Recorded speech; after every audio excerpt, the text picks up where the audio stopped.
अस्सलामुअलैकुम। Face to face with Ayesha Bakhsh में आपको खुशामदीद कहेंगे। हुकूमत ने अदम एतमाद के खिलाफ सियासी के साथ साथ कानूनी लड़ाई लड़ने का फैसला भी कर लिया है। सुप्रीम कोर्ट में 63A1 की तशरीह के लिए रेफरेंस दायर करने जा रही है।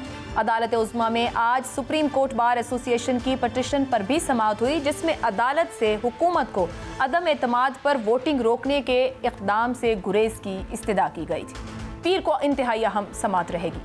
सियासी महाज पर मुनहरिफ अराकीन को पाकिस्तान तहरीक इंसाफ की जानिब से शो कॉज नोटिस जारी कर दिए गए हैं। ये मामला क्या रुख इख्तियार करेगा?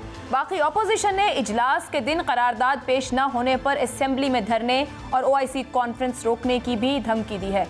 ये सब आज इस पर प्रोग्राम में बात करेंगे, जानने की कोशिश करेंगे कि हुकूमत और अपोजिशन इस मामले को सियासी, आइनी, कानूनी किस ढंग पर हल करना चाह रही है। साथ ही साथ प्रोग्राम में शामिल रहेगा तरीन ग्रुप का मौक़िफ़ भी। लेकिन आगाज़ करेंगे हम हुकूमत से। सेनेटर शिबली फराज साहब वफाकी वज़ीर साइंस और टेक्नोलॉजी हैं, प्रोग्राम में ज्वाइन कर रहे हैं। बहुत शुक्रिया आपका। सेनेटर साहब, ये फरमाइएगा क्यों इतनी ताख़ीर हो रही है? इजलास बुलाने को लेकर ताख़ीर हो रही है, डेट नहीं बताई जा रही है, किस बात का इंतज़ार है? स्पीकर साहब को क्या वज़ीर आज़म साहब की जानिब से हिदायत चाहिए? नहीं जी, देखें आयशा, बात यह है कि ये तो हम अपने जो भी हमें कानूनी एक जो मैंडेट मिला हुआ है, कानून में जो गुंजाइश है टाइम की, उसके मुताबिक होगा। तो इसलिए कोई हमें प्रेशराइज नहीं कर सकता कि हम कब करें, ये हमारा वो है। और इसी तरह ये स्पीकर का वो है, इस्तेहकाक है कि वो किस तरह और किस वक्त वो बुलाता है। लेकिन इसमें मैं एक बात करता चलूंगा कि आपने मुझसे सवाल नहीं पूछा, लेकिन आई एम श्योर ये जो अदम एतमाद की बातें हो रही हैं और जो ये सारा जो एक माहौल बनाया जा रहा है, जिसमें कि बदकिस्मती से जो बातें हम मीडिया में देख रहे हैं, उससे हम ये एक बात करना चाहते हैं। वो ये है कि अपोजिशन जो कि इंटरनेशनल एस्टेब्लिशमेंट के अलाकार बने हुए हैं, ये वो लोग हैं जिन्होंने कि इस मुल्क को लूटा है और इस मुल्क के मफादात, अवाम के मफादात को बेचा है। ये वो लोग हैं, ये वो चेहरे हैं जिन्होंने कि पाकिस्तान के जो जब भी कोई ऐसी सिचुएशन आई है तो इन्होंने हमेशा बैरूनी ताकतों के इशारों पर इस मुल्क की फॉरेन पॉलिसी को मुरतब दिया है। ये मुल्क में खाना जंगी चाहते हैं, इसमें इससे कम कोई नहीं है। जिस तरह आज आप बिलावल की बातें सुन लें तो उसने ये कहा कि हम देखते हैं कि OIC की ये मुल्क आपके, अब मैं वो लफ्ज नहीं इस्तेमाल करना चाहता हूँ, आप एक सिंध के एक छोटे से जमात के एक सरबराह वरासत के जरिए बने हैं और आप धमकियां देते हैं। शिबली फराज साहब, ये सूबाई लिसानियत और इस तरह की बातें, मैं आपको दरखास्त करूंगी कि किसी को छोटा और बड़ा लीडर हम कह के मुखातिब ना करें सर। उन्होंने वाकई कहा पीर के रोज अदम एतमाद ना ही तो धरना होगा। मैं कहूंगी कि ऐसा नहीं कहना चाहिए था उनको, लेकिन हुकूमत की जानिब से आप खुद कह रहे हैं speaker custodian of the house हैं, लेकिन वही speaker custodian of the house होते हुए अगर हुकूमती ओहदेदारों से जाके मिल रहे होंगे, वजीर आजम से मिलेंगे, जमाती ओहदा रखते हुए बहुत से ऐसे इक़दाम लेंगे, तो अपोजिशन का इतराज तो बनता है सर। देखिए, एतराज क्या करेंगे वो लोग जो कि चोरी के जरिए जो पैसा बनाया है और उसके जरिए लोगों के जमीर खरीद रहे हैं। ये डेमोक्रेसी है। ये सिखाया है जुल्फिकार अली भुट्टो के पोते को, ये सिखाया बेनजीर के बेटे को कि आप जमहूरियत के साथ फुटबॉल खेलें।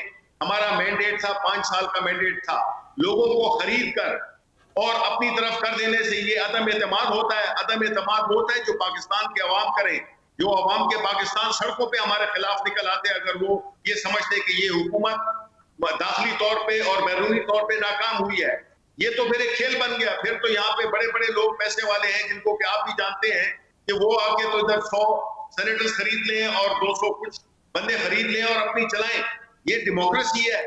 इस मुल्क में अगर आपने डेमोक्रेसी को आगे करना है तो फिर ये जो लोगों के जमीर खरीदे जाते हैं, ये जो है तो ये काम इसमें मीडिया में आपको बजाय इसके कि मुझे आप कहें कि किसी को छोटा बड़ा ना कहें, क्यों नहीं कहेंगे हम, और बजाय इसके आप ये कहें कि लोगों के जमीर, पैसे का इस्तेमाल, करप्शन, इसकी आप कहें आयशा कि आप उसकी पुरजोर मजम्मत करती हैं और वो लोग जो कि इस घिनौने कारोबार में मुलव्वस हैं इस वक्त उन पे लानत भेजते हैं। सेनेटर साहब, मैं मजम्मत करती हूँ अगर कहीं खरीदो फरोख्त हुई, मगर मैं अपनी हुकूमत से तवक्को करती हूँ सेनेटर साहब, मैं अपनी हुकूमत से तवक्को करती हूँ कि आप लोग जो ये कह रहे हैं कि किस ने मेंबर पार्लियामेंट ने कितने करोड़ लिए, ये आप लोग सबूत के साथ सामने लाके रखिए। आप हुकूमत हैं, इदारे आपके पास हैं, सिर्फ इल्जामात सर नहीं सर शिबली फराज साहब देखें, ऑपोजिशन में होकर बाहर रह के इल्जामात लगाना और बात है। सर मैं कह रही हूँ, मैं मजम्मत कर रही हूँ, अगर सियासत में पैसे का लेन देन हो रहा है,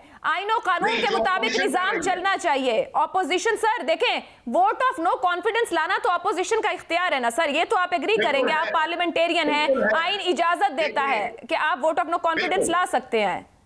बिल्कुल ला सकते हैं, बिल्कुल कानूनी है, आईनी है, लेकिन लोगों को वोटों को खरीदना जो है ये आईनी नहीं है, न ये जमहूरी है जो कि वो कर रहे हैं। और आप कह रही हैं कि सबूत लाएं। ये सर मैं तो किसी पे इल्जाम नहीं लगा सकती ना सेनेटर साहब, मैं तो इल्जाम नहीं लगा सकती। सर हुकूमत है ना, काफी नहीं है कि जी एवन फील्ड किधर से खरीदे, कैसे खरीदे। आप पूछते नहीं है कि आपके अकाउंट में शहबाज शरीफ, आपके अकाउंट के आपके मुंशी के अकाउंट में 16 अरब रुपए कैसे आ गए। ये सवाल है जो मीडिया को पूछने चाहिए। सेनेटर साहब ये सब सवाल उनसे पूछे जाते हैं सर, ये सब सवाल पूछे जाते हैं, उनके मामला अदालत में मौजूद हैं। इस वक्त तो हम बात कर रहे हैं सेनेटर साहब, इस वक्त बात कर रहे हैं कि ये जो मुनहरिफ अराकीन को आज शो कॉज नोटिस आपने जारी कर दिए, एक जानिब 14 लोगों को, और साथ ही आप लोग कह रहे हैं कि ये जो 14 लोग हैं जिसको आप कह रहे हैं कि वो बिके हैं और उनको आप लोग गाली भी दे रहे हैं, इल्जाम भी दे रहे हैं, बट साथ आप कह रहे हैं कि अगर आप वापस आ जाएं तो हम आपके लिए तौबा का दरवाजा खुला है, हम आपको पकड़ लेंगे। सर ये तो फिर आप ऐसे लोगों को साथ शामिल क्यों करना चाह रहे हैं सेनेटर साहब जो गलत लोग हैं? फवाद चौधरी ने तौबा का लफ्ज़, तौबा अल्लाह ताला भी कबूल करता है, हम कौन होते हैं कि हम नहीं करेंगे।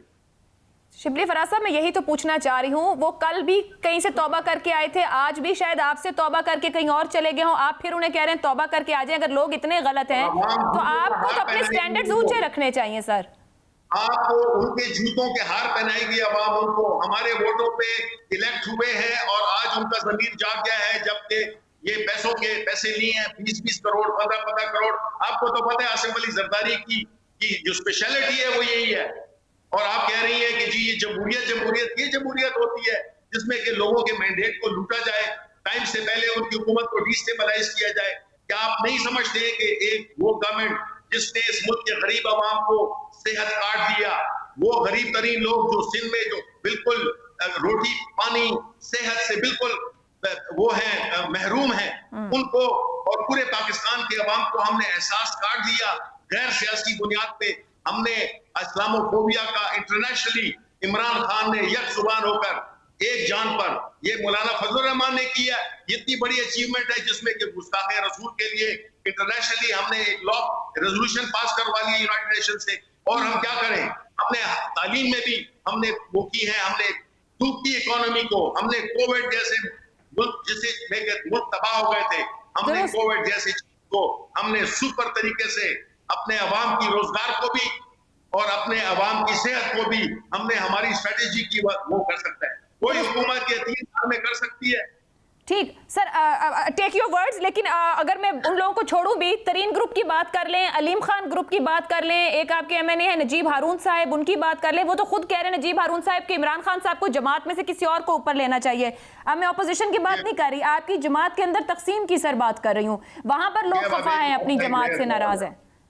देखिए मैं आपको बताऊं आयशा जी सर, आप मुझे इसलिए भी अजीज हैं कि मेरे वालिद साहब के बारे में आपने खबर नशर की थी।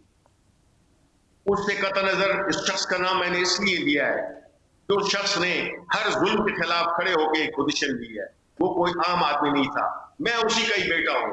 मैं भी किसी की में नहीं जाऊंगा, मैं वो करूंगा जो मेरा जमीर कहता है।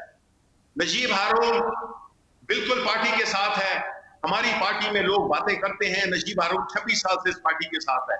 वो उसने अगर बात की भी है, आप जाके उससे पूछ लें कि वो अदम एतमाद में सवाल ही नहीं पैदा होता कि वो हमारे खिलाफ थे। हमारे जहांगीर तरीन या हमारे अलीम खान के जो भी बने हैं, हम उनके साथ राब्ते में आखिर तक हम, और हम ये समझते हैं ये हमारे लोग हैं। लेकिन इसका ये मतलब नहीं है कि जो सिंध में हाउस में बैठे हुए लोग हैं, जो कि घनौने कारोबार में पैसों की चमक से, जो कि इनकी वादा इस्तेमाल करती थी बिलावल जरदारी की, कि ये चमक देख के और उधर गए हैं। इतना अगर इनमें जमीर था, इस्तीफा देते और जाके फिर इलेक्शन लड़ते। और रहा इमरान खान, इमरान खान इस पार्टी का एक ही सर होता है और वो इमरान खान है। उस पे तो किसी की जरूरत ही नहीं हो सकती है कि वो उसको माइनस करे। दुरुस्त। इमरान खान पीटीआई है, पीटीआई इमरान खान है। दुरुस्त। सर, अब एक मामला है जिसको लेकर कहा जा रहा है हुकूमत की तरफ से कि 63A की तशरीह के लिए सदारती रेफरेंस भेजा जाएगा। अब ऑपोजिशन इसको ये भी कहती है कि डिलेइंग टैक्टिक है।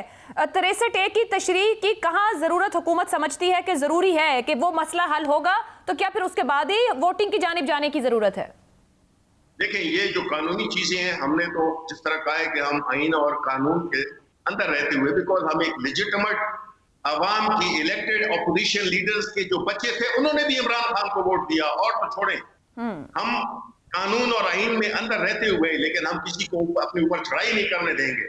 कोई किसी ने चढ़ाई करने की कोशिश की तो फिर हम उसको मुंह तोड़ जवाब देंगे, और हम ये ना समझे कि हमने हाथों पे मेहंदी लगाई हुई है। हम हर चीज के लिए तैयार हैं। हम हुकूमत में हो, हुकूमत में ना हो, हमारी जद्दोजहद जारी रहेगी, बिकॉज हमने मुल्क को जिस तरह 2018 में इन चोरों, इन डाकुओं से हमने जान छुड़ाई थी, हम पाकिस्तान के अवाम आज भी सड़कों पे जाएं, लोग हमें आज भी वो कहते हैं कि जी इनको वापस नहीं आने देना। अवाम की ताकत, अवाम हमारे साथ है। दुरुस्त। और ये फैसला अवाम करेंगे। बेशक अवाम फैसला करेंगे। नहीं बैठे हुए हैं। सर, ये जो बिलावल भुट्टो की जाने से ऊपर भी जिक्र हुआ, वो कहते हैं कि असेंबली हॉल से नहीं उठेंगे अगर अदम एतमाद की वोटिंग की तारीख वहां नहीं स्पीकर साहब देंगे, तो हुकूमत की स्ट्रेटेजी क्या होगी इस पर उस दिन? देखिए, पहली बात तो ये है कि अगर बिलावल जरदारी ने ये बात की है, जो कि मैंने सुनी है, खुद भी सुनी है, इत्तेफाक से मैं गुजर रहा था टीवी के करीब से, मैंने ये सुनी है, तो ये बड़े शर्म का मकाम है। यानी इससे जाहिर होता है कि उन्होंने मुल्क के मफादात के लिए OIC, जो कि हमारे इस्लामी ममालिक की एक तंजीम है, जिसमें कि फिर ये मैंने कहा है ना कि ये बैरूनी इस्टेब्लिशमेंट के आलाकार हैं, उनकी इंस्ट्रक्शंस पे ये सारा कुछ ये कर रहे हैं। ये डिसरप्शन, ये लॉ एंड ऑर्डर, OIC को फेल करना, ये सारा इनका एजेंडा है, और अवाम इनको नहीं छोड़ेंगे। ठीक। अच्छा सर, एक आपने बात कर दी कि आपके लोग इंटैक्ट हैं, वो चाहे नजीब हारून है, तरीन ग्रुप है या अलीम खान ग्रुप है। इत्तेहादी जमातों से कितनी तवक्को और उम्मीद आज जब हम इस वक्त बात कर रहे हैं अभी भी हुकूमत को है? देखिए, मैं आपको बताऊं आयशा, एक बात बड़ी क्लियर है, जहां तक के इत्तेहादियों का ताल्लुक है, उनका बिल्कुल हक बनता है कि वो हमारे साथ रहें या न रहें। वो उनकी अलहदा पार्टीज हैं, और वो उनके से हमारा कोई गिला नहीं होगा। हमें यकीन है कि वो हमारे साथ रहेंगे। 3 साल रहे हैं, अभी भी रहेंगे, 1 साल, 1.25 साल रहता है। लेकिन ये जो लोगों को खरीद कर और अपनी तरफ लाना, लोगों के जमीर खरीद कर और अपनी तरफ लाना, ये इनकी स्ट्रेंथ है। इस पे हम पूरा खड़े रहेंगे कि हम ये जो पैसों से खरीदे हुए, जमीर खरीदे हुए, ये बिकाऊ माल सर सेनेटर साहब, ये जो आप बात कह रहे हैं, गुज़िश्ता रोज ही चौधरी शुजात का बयान आया जिसमें उन्होंने ये कहा साफ तौर पर कि पहली तहरीक अदम एतमाद है जिसमें खरीदो फरोख्त नहीं हुई। मैं तभी कह रही हूँ कि ये तो फिर हुकूमत को साबित करना पड़ेगा, और उन्होंने कहा कि सब इल्जामात और प्रोपेगेंडा है। ये आपके इत्तेहादी हैं, साथ बैठे, याद होगा सेनेट इलेक्शन में साथ दिया था, तब खरीदो फरोख्त नहीं हुई थी, क्रेडिट भी लिया था स्पीकर साहब ने पंजाब का। नहीं, देखिए मेरी बात सुने आयशा, बात ये है कि अगर चौधरी शुजात ने ये बात की है, जाहिर है कि वो क्या कह सकते हैं, इंडिपेंडेंट पार्टी है उनकी, वो बात कर सकते हैं। लेकिन आप क्या समझते हैं कि पाकिस्तान के अवाम घास खाते हैं? आप क्या समझते हैं कि ये इनकी जमीर हैं जिन्होंने कि अपनी वोट बेचा है? इस सिचुएशन में अगर उनको अगेन रिपीट करता हूं, अगर कोई पार्टी से इख्तिलाफ था, पार्टी से खुश नहीं थे, इस्तीफे पेश करते, और जो कानूनी है, हमने तो नहीं, आसिफ अली जरदारी ने लेटर भेजा था अपने मेंबरान को। क्यों भेजा था? 63A की जो उनमें दी थी, रेफरेंस दी थी, उनको डराया था। ऐसे लोग हैं। अब सिंध को तो इन्होंने बिल्कुल बंजर कर दिया है, सोमालिया बना दिया है। अब ये इस्लामाबाद की ग्रीनरी को भी ये सोमालिया बनाना चाहते हैं। सर ये जो आपने बात की इस्लामाबाद की ग्रीनरी की, आप सब लोगों ने ऐलान कर रखा है हुकूमत और अपोजिशन ने सड़कों पर आने का। एक बात शेख रशीद साहब ने की, ये सुनिएगा, मैं आपके से सवाल रखती हूँ, सुनवाइए जी। इमरान खान साहब, मैं आपको एक इनकलाबी लीडर देखना चाहता हूँ। वजारत आज़मा छोटी चीजें हैं, ये आती हैं और चली जाती हैं, और ये पछताएंगे अगर आपको निकाल के ये समझ रहे हैं कि इमरान खान आसानी से घर जाएगा, तुम्हें भी घर लेके जाएगा। वजारत उज़्मा छोटी चीज है, इनकलाबी लीडर देखना चाहता हूं। अभी आपने गुफ्तगू में कहा हर चीज के लिए तैयार है, और जिस तरह के मामलात इस्लामाबाद में बढ़ रहे हैं, आप वहां बैठे हैं कि क्लोजली आप देख रहे हैं, क्या हालात किसी गैर आईनी इक़दाम की जानिब भी जा सकते हैं? देखिए, इसकी तो सारी जिम्मेदारी अपोजिशन पे आयद होती है। हम तो हुकूमत है, हम तो हुकूमत कर रहे हैं, अल्हम्दुलिल्लाह ईमानदारी के साथ हुकूमत कर रहे हैं, चीजें हो रही हैं, काम हो रहे हैं, इकोनॉमी उठ गई है कोविड के बावजूद। हम तो अपने बैठे हुए हैं। अगर ये खाना जंगी करना चाहते हैं, ये अगर जमहूरियत को कंप्रोमाइज करना चाहते हैं, ये अगर कोई ऐसी सिचुएशन क्रिएट करने जाते हैं, तो फिर जो शेख रशीद ने कहा है वो बिल्कुल दुरुस्त कहा है। ठीक है, बहुत बहुत शुक्रिया सेनेटर शिबली फराज साहब। विफाकी वजीर टेक्नोलॉजी हमारे साथ थे, कह रहे थे अगर कुछ भी गैर आईनी हुआ तो सारी जिम्मेदारी ऑपोजिशन की होगी। एक ब्रेक लेंगे, ब्रेक के बाद बात करेंगे सरदार लतीफ खोसा साहब पाकिस्तान पीपल्स पार्टी के रहनुमा, जानने की कोशिश करेंगे इन कानूनी सियासी मामलात का हल क्या बेहतर तौर निकाल पाएंगी और हुकूमत और ऑपोजिशन। इस ब्रेक के बाद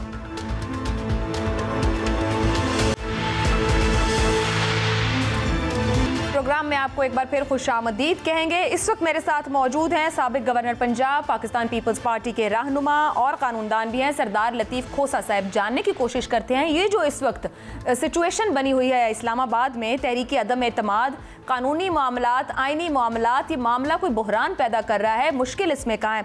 बहुत शुक्रिया खोसा साहब। ये फरमाइएगा कि मुनहरिफ अरकान जो हैं पाकिस्तान तहरीक इंसाफ के, उस मामले को लेकर हुकूमत सदारती रेफरेंस लेकर आगे बढ़ रही है, इस सिचुएशन में सही कदम है?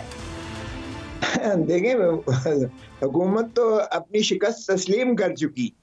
अब अगर वो उन्होंने 14 लोगों को आज शो कॉज नोटिस दिया है कि इन लोगों ने जो है वफादारी को तब्दील किया है आर्टिकल 63A के तहत, उनको चूंकि नोटिस देना ये आइन की तकाजा है आर्टिकल 95 में, तो इसका मतलब ये हुआ कि वो खुद तस्लीम कर चुके कि उनकी जो है अददी बरतरी नहीं रही है। और अगर अददी बरतरी वो खो जाए तो आप इसी से अंदाजा कर लीजिएगा कि उनको कोई हक नहीं है कि वो लीडर ऐवान के जो है सरबराह रहें, यानी कौमी असेंबली के, और उसी के नाता से वो वजीर आजम रहें। तो ये तो वो तस्लीम कर चुके। अब मुझे बताइएगा कि अगर ये वोट ऑफ नो कॉन्फिडेंस की प्रोविजन है आर्टिकल 63A में, तो जाहिर है कि जो एक वजीर आजम, सिटिंग वजीर आजम है, उसने अगर अपनी जो है वो अपनी मेजॉरिटी को खो दिया है तो तभी होगा ना वोट ऑफ नो कॉन्फिडेंस। तो फिर जाहिर है कि इसका मतलब है जब आप तस्लीम कर चुके तो क्या आपका कोई कानूनी, आईनी और इखलाकी जवाब रह जाता है? बेहतर तो यही होता कि इज्जत से वो जो है इस्तीफा दे के घर चले जाते और कहते थैंक यू वेरी मच, मेरा चूंकि अब जो है बरतरी नहीं रही है, मेरी मेजॉरिटी नहीं रही है, भले जिस वजह से भी उन्हें लोग छोड़ कर गए हैं। देखिए, ये 14 ही नहीं है, आप जरा आने तो दे 28 तारीख को। अगर ये 28 को करवाते हैं स्पीकर साहब, तो आप देखेंगे ये तो बहुत ज्यादा जो है अब उनको लोग छोड़ चुके हैं। खोसा साहब, ऐसी सूरत हाल में हुकूमत वोटिंग से पहले तशरीह चाह रही है 63A1 की सुप्रीम कोर्ट से सदारती रेफरेंस के जरिए। वो कहती है पहले सुप्रीम कोर्ट फैसला देगी फिर वो वोटिंग की तरफ बढ़ेंगे। क्या डिलेइंग टैक्टिक है या वाकई को तशरीह की जरूरत है? जी बिल्कुल कतई जरूरत नहीं है। ये खुद मोहतरम इमरान खान साहब ये जो है आयशा गुलालाई के केस में ये खुद सुप्रीम कोर्ट में लेकर गए थे और सुप्रीम कोर्ट में ये इनके खिलाफ हुआ। इनकी पिटीशन, इनकी अपील जो है वो मुस्तरद कर दी गई आयशा गुलालाई के खिलाफ। तो इसलिए अगर इनको दूसरी मर्तबा भी शौक है ले जाने का तो भले ले जाएं, ये जो है इससे कौन इनको रोक सकता है। खोसा साहब, वो दो बातें इसमें पूछना चाह रहे हैं। एक तो कि जैसे जो लोग सामने आ गए गुज़िश्ता रोज सिंध हाउस में नजर आए, मुनहरिफ अरकान है, वो कहते हैं कि फ्लोर क्रॉसिंग की कार्रवाई उनके ऊपर अब वो कर सकती है जमात। दूसरी बात यह कि क्या फिर उनकी नाअहली ताहियात होगी? आप समझते हैं कि इन दो पॉइंट्स को एक्सप्लेनेशन की जरूरत है सदारती रेफरेंस के जरिए? जी बिल्कुल जरूरत नहीं है। ये न सिर्फ डिलेइंग टैक्टिक है बल्कि ये इनको अपने जो लोग इनको छोड़कर बड़े जोक दर जोक जा रहे हैं, दरअसल उनको ये कंट्रोल करने की एक काविश है, आखिरी ख्वाहिश है। वो कहते हैं ना कि वो ड्राइंग एट द स्ट्रॉ, ये डूबता हुआ जो है तिनके का सहारा ले रहा है। ये देखें, ये एक तो बात तो ये है कि जो डिफेक्शन है, मैंने खुद चूंकि जब फिरदौस आशिक अवान इन्हीं की जो इस वक्त माशाल्लाह एडवाइजर भी रही हैं, उन्होंने डिफेक्ट किया था और जो वो तो फ्लोर क्रॉसिंग करके नेशनल असेंबली में उन्होंने एक और पार्टी को ज्वाइन भी कर लिया था और अमीर हुसैन स्पीकर के सामने ही उनको तकरीर करके on the floor of the house, तो उसमें भी उनको डी सीट नहीं किया गया था।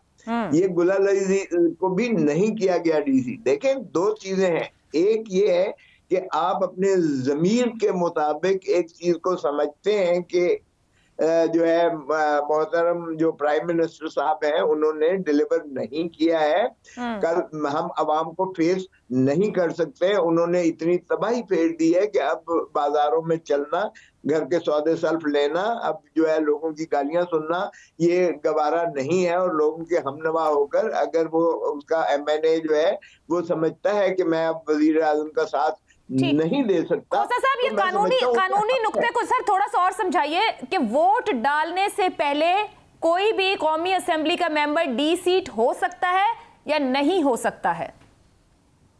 जी बिल्कुल नहीं हो सकता है, नंबर वन। एक और इसलिए कोई ऐसी तशरीह की जरूरत नहीं है, वो जाके अगर वोट देगा और वो पार्टी की जो है फैसले के मुतजाद खिलाफ देगा तो ही उस पर जो है उसका इतलाक होगा, वगरना आपको कैसे इल्म है कि वो जो है वोट किसके हक में देने जा रहा है। अब ये कह देना कि जी हम चूंकि कह रहे हैं कि आपने असेंबली में नहीं जाना है, तो ये कैसे किसी एमएनए को आप ये कदगन लगा सकते हो, उस पर बंदिश लगा सकते हो कि तुम नेशनल असेंबली में जाओ ही ना सर से, इसलिए कि हमने उसमें हिस्सा नहीं लेना है। सर अब इस पूरे मामले में स्पीकर का रोल बड़ा अहम है। खोसा साहब, स्पीकर साहब का जो किरदार है, तारीख के इख्तियार की सवाबदीद पर मामला खड़ा हुआ है।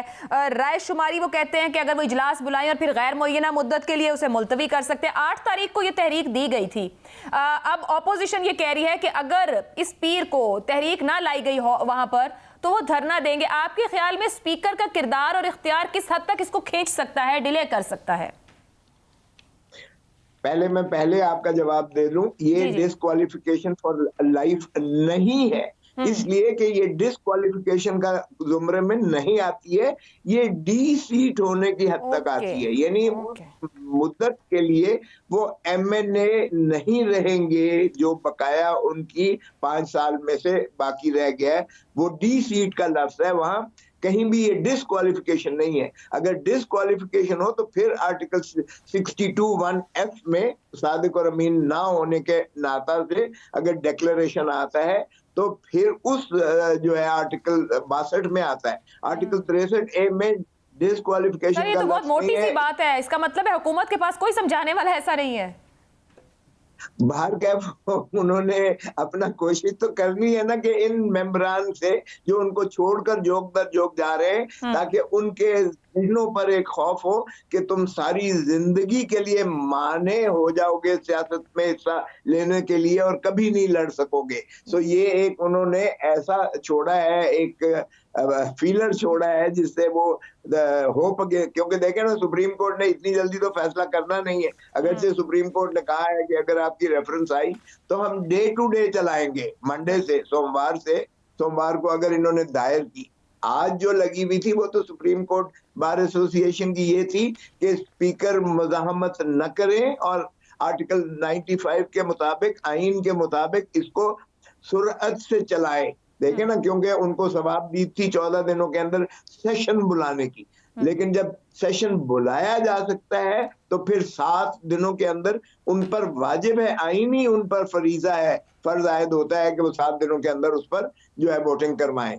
एक दिन हाँ वो अगर जो फौत हो गए हैं उनकी फातिहा के लिए एक दिन फातिहा पढ़ के वो मुलतवी कर सकते हैं, लेकिन उसको अगले दिन रखेंगे। सो इसमें ये नहीं है कि स्पीकर जो है गैर मुअय्यना मुद्दत के लिए उसको मुलतवी कर सकता है।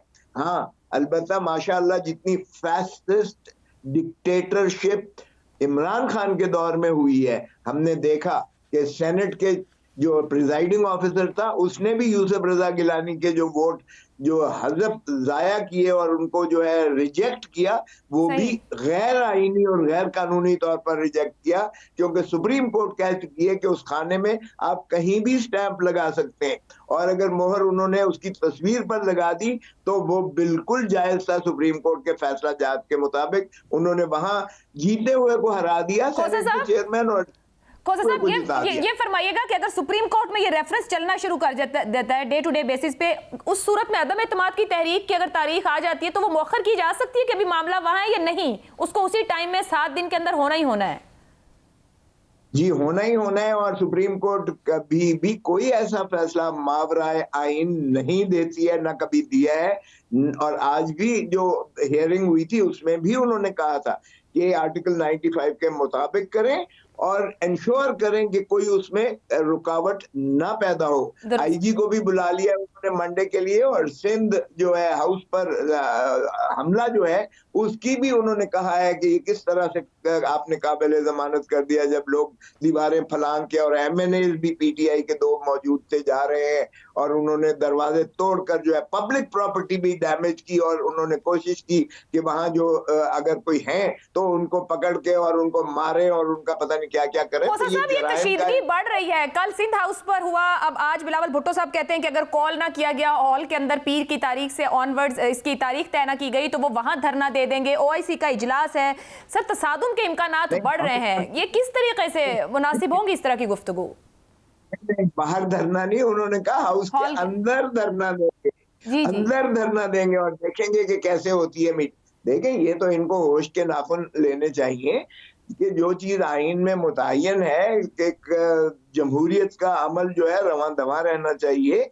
क्या ये प्राइम मिनिस्टर साहब जो है और कस्टोडियन ऑफ द हाउस जो स्पीकर होता है वो स्पीकर पार्टिजन नहीं हो सकता, उसको इस्तीफा देना पड़ता है अपनी जमात से भी, क्योंकि वो कस्टोडियन ऑफ द हाउस हो जाता है। वो फिर वो पार्टिजन नहीं रहता, फिर वो पीटीआई या किसी जमात का मेंबर रुकन नहीं हो सकता है।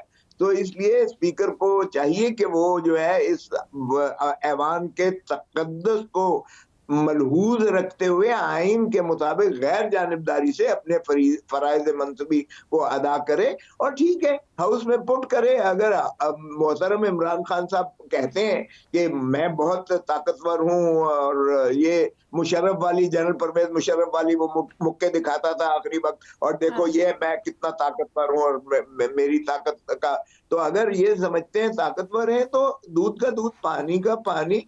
स्पीकर साहब जो है वो चलने दें ऐवान को, और ऐवान में जो भी होगा अगर ये समझेंगे कि डिफेक्ट है तो उसके बाद उसके खिलाफ देखें, उसमें भी फिर एक पूरी जी पूरा एक ज़ाब्ता है जिसके तहत आप भेजेंगे। सर, एक तो इस पे कमेंट कीजिएगा कि इत्तेहादी जमातों ने -1 फार्मूला की बात की है, ऑपोजिशन इस -1 फार्मूले को कबूल करेगी?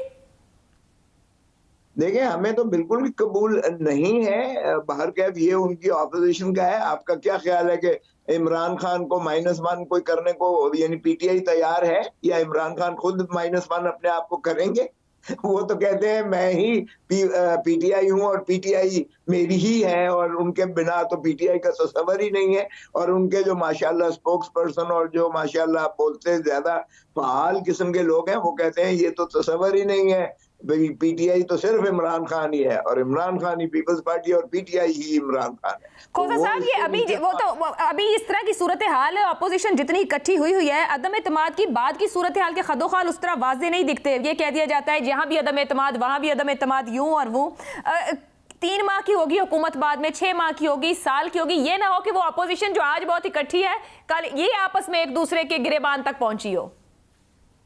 देखें, 2 चीजों पे ही जरा डिफरेंस है कुछ लोगों का, और खसूस ख्याल है कि जिस तरह हमने एक रीत डाली है कि भले वजीर आजम जाता रहे लेकिन वो हाउस जो है वो 5 साल मुकम्मल करे। तो हमने पिछले 2 टेन्योर्स में अपना टेन्योर भी 5 साल पूरा किया। मोहतरम यूसुफ रजा गिलानी साहब को सुप्रीम कोर्ट ने जो है नाअहल कर दिया, हमने राजा परवेज अशरफ साहब को बना दिया। उसके बाद आई मुस्लिम लीग नून की, हमने ट्रांजिशन और ट्रांसफर ऑफ पावर की और बड़े स्मूथली की। नवाज शरीफ साहब को सुप्रीम कोर्ट ने निकाल दिया, लेकिन असेंबली जारी चलती रही रही। और आप देखा कि खाकान अब्बासी साहब को उन्होंने वजीर आजम बना दिया और अपने म्याद पर ही 5 साल बाद इलेक्शन हुआ। हमारी ख्वाहिश तो ये होगी कि ये करें, लेकिन उस वक्त क्या पीडीएम और ऑपोजिशन क्या फैसला करती है, उसमें जो है ये चीज सिर्फ रह जाती है। बाकी वजीर आजम का कोई झगड़ा नहीं है। हमने पीएमएल-एन को ऑफर की है और पीएमएल-एन ही को, चूंकि वो मेजॉरिटी सबसे जरूर। बड़ी पार्टी है, वहाँ कोई झगड़ा नहीं है खोसा साहब, मुख्तसरन आखिर में चाहूंगी, क्या फोर्सी कर रहे हैं कि ऐवान का मामला ऐवान में हल हो जाएगा या मामला कहीं और किसी और रुख पर हल होगा? देखें, ये तो फिर स्पीकर पे मुनहसर है ना कि स्पीकर काश ही rises above his own self, काश के स्पीकर साहब मैच्योरिटी का सबूत दिखाए, काश के स्पीकर साहब जो है कस्टोडियन ऑफ द हाउस बनकर सोचें कि इस ऐवान का वकार किस तरह से बढ़ाना है और जमहूरियत को किस तरह से हमने उसकी आबियारी करनी है। अगर तो ये हो नजर कौमी हो, मुल्की हो, आइन का मद्देनजर रखें तो कोई झगड़ा नहीं है, उसमें बड़ी स्मूथली हो सकती है। लेकिन अगर ये वही पार्टिजन बन के वही काम करे जो प्रिजाइडिंग ऑफिसर ने सेनेट में किया था, फिर वो डंडी मारे, फिर वो पीटीआई के लोगों को वोट ना देने दे। लेकिन शुक्र है, हम तो समझते हैं अच्छा है, क्योंकि हमें खतरा ये था कि ये स्पीकर साहब अपनी ही तशरीह और तौसीक करते हुए ये पीटीआई के लोगों को चीफ व्हिप आकर कह देगा कि ये डिफेक्ट कर गया, इसका वोट जो है वो आर्टिकल 63 में ना देना दिया, तो वो वहां मुजाहमत होगी और फिर जाहिर है कि उसमें गड़बड़ बातें हो सकती हैं। बहुत बहुत शुक्रिया सरदार लतीफ खोसा साहब हमारे साथ मौजूद थे और वो कह रहे हैं कि स्पीकर के अहम है, अगर आईन और कानून के मुताबिक बढ़ा जाए तो मामला स्मूथली हल हो सकते हैं। एक ब्रेक लेते हैं, ब्रेक के बाद गुफ्तगू आगे बढ़ाएंगे।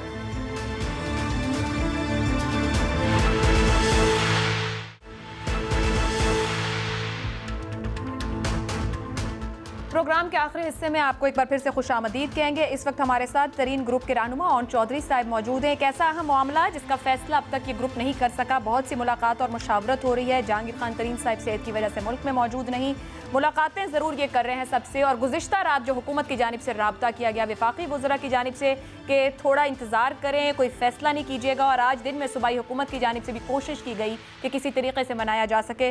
ओन चौधरी साहब हमारे साथ हैं, बहुत शुक्रिया आपका। ओन साहब, ये फरमाइएगा कि गुज़िश्ता रात की काविश, आज दिन की काविश, कुछ आप लोगों का मूड मिजाज बदला, कुछ समझ आई कि आप कहाँ खड़े हैं? बिस्मिल्लाहिर्रहमानिर्रहीम, शुक्रिया। देखें, खटक साहब बड़े मोहतरम हैं, उन्होंने रात को मेरे से रब्ता किया और उन्होंने यही फरमाया कि जी आप अपने अभी कोई फैसले जल्दबाजी ना करें और अपने फैसलों को होल्ड कीजिएगा और ये सोच समझ के फैसले करने हैं।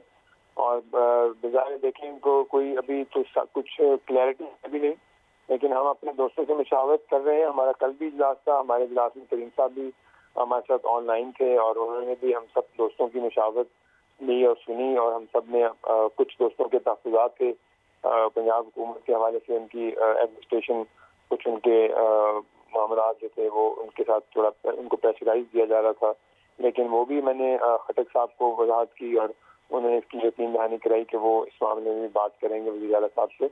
और दूसरी बात ये कि अभी तो जो भी हमारा फैसला होगा वो सारे हमारे ग्रुप का मशावरती इजलास कल भी था, तरीन साहब से यही बात मुतफिक एक बात पे रहे कि जी जो भी फैसला करेंगे सब इकट्ठे फैसला करेंगे, जैसे सूरत-ए-हाल सियासी देखेंगे उसके मुताबिक। और ओन साहब, आज आप ही की जमात ने 14 लोगों को पीटीआई के अंदर ही शोकॉज नोटिस जारी किए गए हैं, और फिर खरीदो फरोख्त के इल्जामात भी जमात के अंदर से ही अरकान अपनी जमात के लोगों पर लगा रहे हैं। ये तमाम मामला देखते हुए जो कशीदगी हो रही है इस्लामाबाद में, वो लोग जो आपके ग्रुप में साथ बैठे हैं, आप लोग कंसर्न हैं, ये हो क्या रहा है? देखें, मैं बड़े दुख से ये बात कहना चाह रहा हूँ कि आज ये शोकॉज हो रहे हैं और जो लोग पार्टी के खिलाफ खड़े हुए, ये दिन क्यों आया है और इन लोगों को इस नौबत तक क्यों आए और ऐसी क्या वजूहात थी जो कि ये लोग पार्टी के खिलाफ खड़े हो गए। देखें, सियासी लोग हैं, ये हमारी पार्टी में थे और इन्होंने पार्टी का टिकट से इलेक्शन लड़ा और पार्टी की रहनुमाई की। ऐसे लोगों को आप, हमारे हालात क्यों बनते हैं जब लोगों के काम नहीं होते हैं, जब लोगों को इग्नोर किया जाता है सियासी लोगों को, आप सियासी लोगों को दूर नहीं करते, इनको करीब करते हैं। और आज मुझे तक दुख से, ये तकलीफ से कहना पड़ता है, जो मैंने कल टीवी पे देखा और जैसे ये लोग खड़े हो गए हमारे MNA जो हैं, आपने इन लोगों को अपने साथ मिलाना है। ये देखें, सियासत में हर से आखिर कुछ नहीं होता।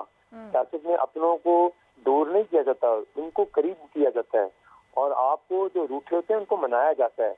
तो मेरे ख्याल से ये शोकाज दिया है, ठीक है, वो पार्टी चेयरमैन अपनी उनको जवाब दें वो लोग, और लेकिन इसको अच्छे तरीके से, ठीक है, कोई ऐसी शख्सियत सामने हो, कोई ऐसे लोग हो, कोई ऐसे मशीद सामने सियासी होते। मेरा मकसद कहने का कि ये सियासी चीजें सियासी तौर पे हल की जाती हैं। क्या हुकूमत सियासी तौर पर सर हल करने की कोशिश करी? अभी आपने कहा रूठो वो को मनाना होता है। आपके ग्रुप का पहला डिमांड ये वजीर आला पंजाब की रिप्लेसमेंट थी।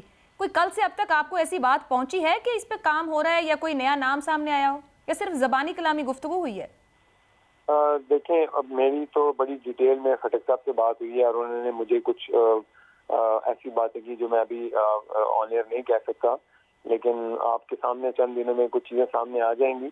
और मैं समझता हूं कि अभी भी जो लोग हमारे नाराज लोग हैं, इनको आपको उनकी तहफ़्फ़ुज़ात को दूर करना चाहिए, और ये सियासी चीजें हैं, इनको सियासी तौर पे हल करना चाहिए, बजाय कि आप किसी को मार धार करें, गाली गलौज करें। मैं देख रहा हूँ टीवी पे, और ये अच्छी चीजें नहीं है। आप और चौधरी साहब, क्या यही वजह तो नहीं कि जो आप लोग इस कदर मोहतात हैं, वो जो 14 लोग सामने आ गए, जो उनके साथ सलूक हो रहा है, जिस तरह के इल्जामात हैं बिना सबूत के, या जिस तरह की गुफ्तगू है या गालम गलोच है, इसीलिए आप लोग इस कदर मोहतात तो नहीं कि देखा जाए कब वो D-Day आता है तब फैसला करेंगे?